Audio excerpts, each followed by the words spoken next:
Alors aujourd'hui se déroule à l'hôtel de région Auvergne-Rhône-Alpes les deuxièmes assises de lutte contre les violences faites aux femmes.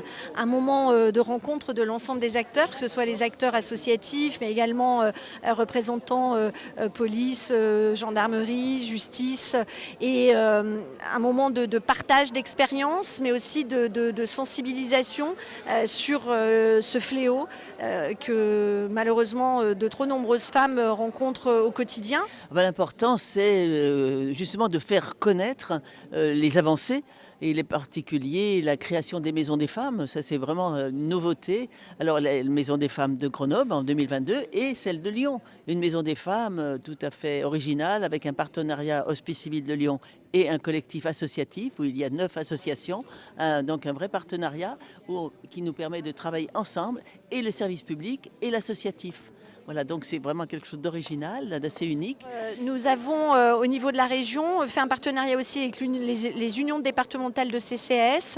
La région a acheté des boutons d'alerte connectés, des boutons qui s'appellent Mon Shérif, et qui permettent aux femmes victimes de violences qui ne sont pas forcément encore dans une procédure judiciaire pour lesquelles elles peuvent bénéficier d'autres dispositifs, d'avoir ce petit bouton d'alerte qui est un petit bouton très discret qu'on peut avoir à la poche ou accroché à la bretelle d'un soutien-gorge, et qui permet d'être géolocalisé et d'envoyer un message par SMS ou avec un appel d'urgence pour demander de l'aide. Nous avons signé une autre convention, un partenariat qui est extrêmement important avec Action Logement et la Fédération Solidarité Femmes, parce que on se rend compte que dans le cadre de l'hébergement d'urgence, lorsqu'une femme malheureusement est contrainte de quitter son domicile, cet inconnu de savoir où elle va se retrouver, seule ou avec ses enfants, peut être parfois un frein à la décision de quitter le logement et de quitter le conjoint violent.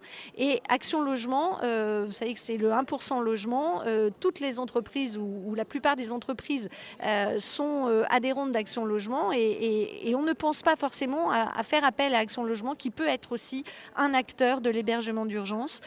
Donc c'était important qu'on se mobilise et qu'on puisse le faire savoir. Je pense qu'on est arrivé enfin à ce qu'enfin les femmes victimes qui ne savent pas à qui s'adresser, habituellement c'était une femme sur 5 victimes s'adresse à son médecin, elles peuvent aller à la police, mais elles sont souvent dans un espèce d'errement, elles ne savent pas vers qui se trouver, et là hop, Maison des femmes, ça parle.